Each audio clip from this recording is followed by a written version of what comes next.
And today on the channel we're going to talk about my DIY power supply that I use for, a couple of things.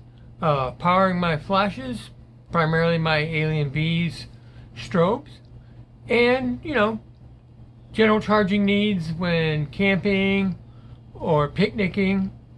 I've got a USB supply on my DIY pack, and we're really looking to replace or supplement something like the Vagabond Mini Lithium here, which is available from Policy Buff. I've had this one for 5 or 6 years that I purchased off of a friend of mine used, and it has been a fantastic pack. But it is $240 approximately from Policy Buff, and budgets being what they are in this crazy time of COVID-19 and people losing their jobs and such, every dollar counts. So we're gonna go through the components real quick. I just purchased a new battery for my pack today at Wally World, and I've had the other battery for about 3.5 years, and it finally gave up the ghost. So let's get to it. Let's take a look at what's involved in the parts and pieces that you need.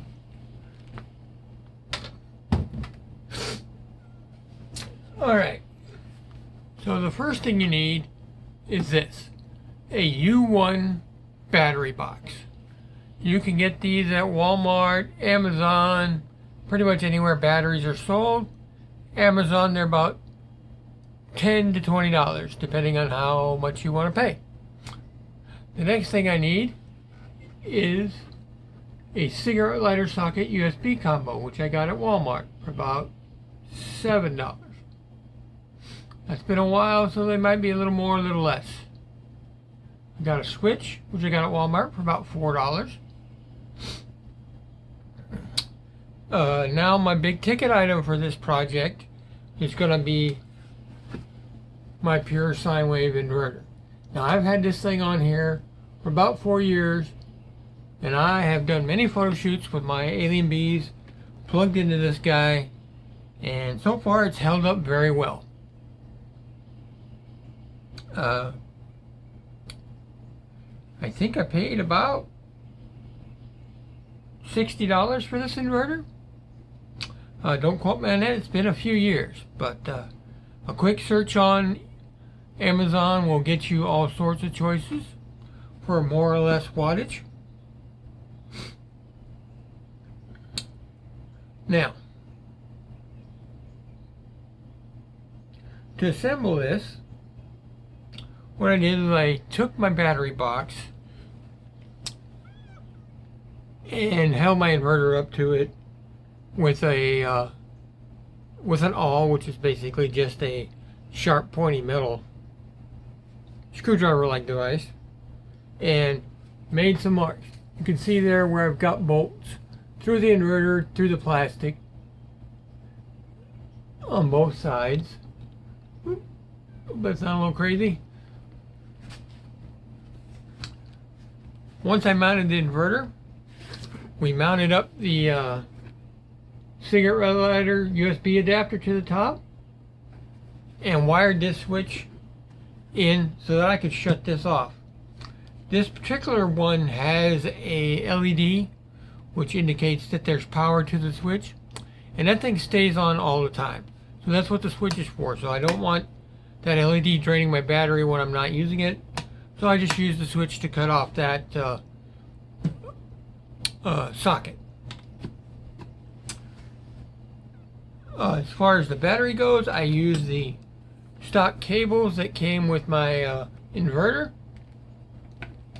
Run them into the battery box. You see the battery box has these little ports in the lid. Let me take the lid off here. Ports in the lid where you can run the cables through. And then I just wired up the socket on the inside.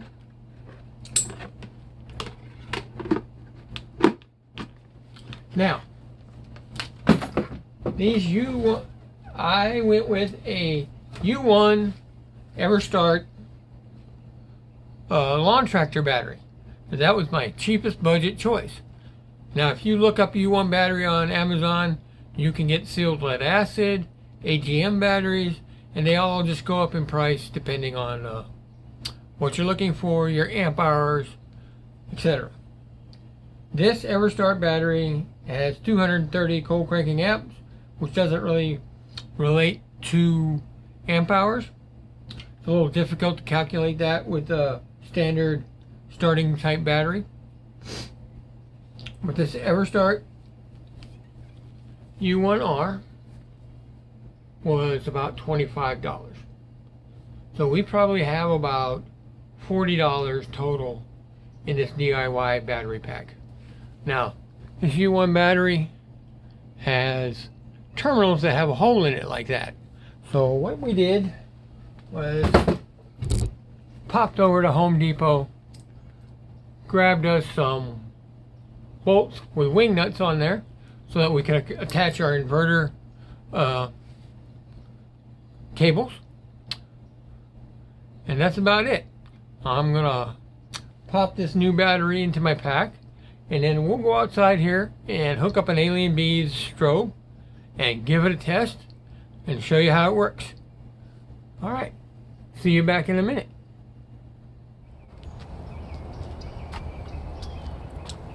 Alright guys, we're back. We're going to test out the DIY battery pack.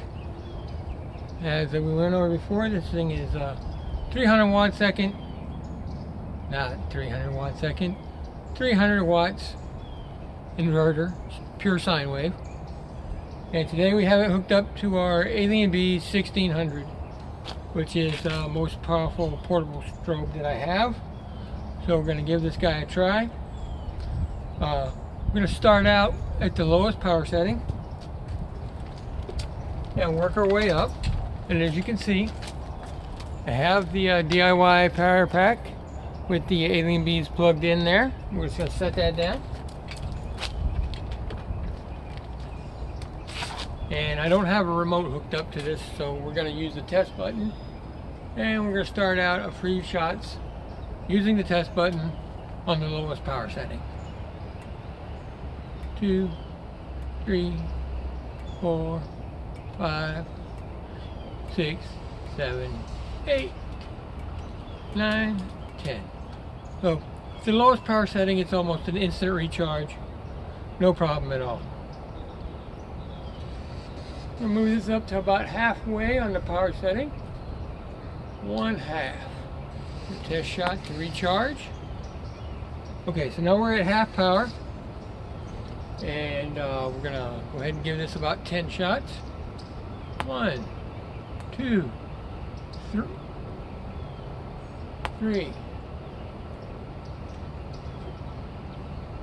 4, 5, 6, 7, 8, 9, 10. So at half power on this Alien Bees 1600, it takes about 3.5 seconds or so to recharge. But you slow down your shooting just a little bit, take your time, you'll get better shots while you're waiting for your strobe to recycle. So I'm going to go ahead and push right up to full power. Hit the test button so we recharge the capacitors in the flash. And then we'll give this guy a go. 1, 2, 3, 4, 5, 6, 7, 8, 9, 10. Alright.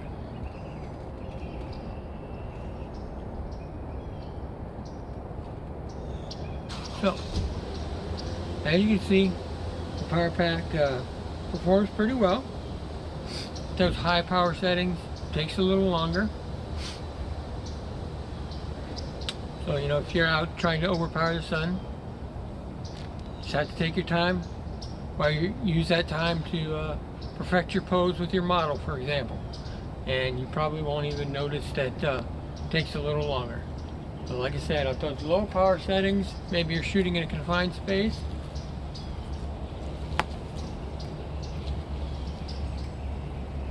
you can shoot pretty quickly. Anyway, that's it for today. Thanks for tuning into the channel. I just started this channel, so would really appreciate the help with smashing that like button and going ahead and subscribing. And we'll see you in the next video. And remember, we on this channel are looking to review, test out some low budget and DIY projects and some photo shoots. Thanks and have a great day. Bye.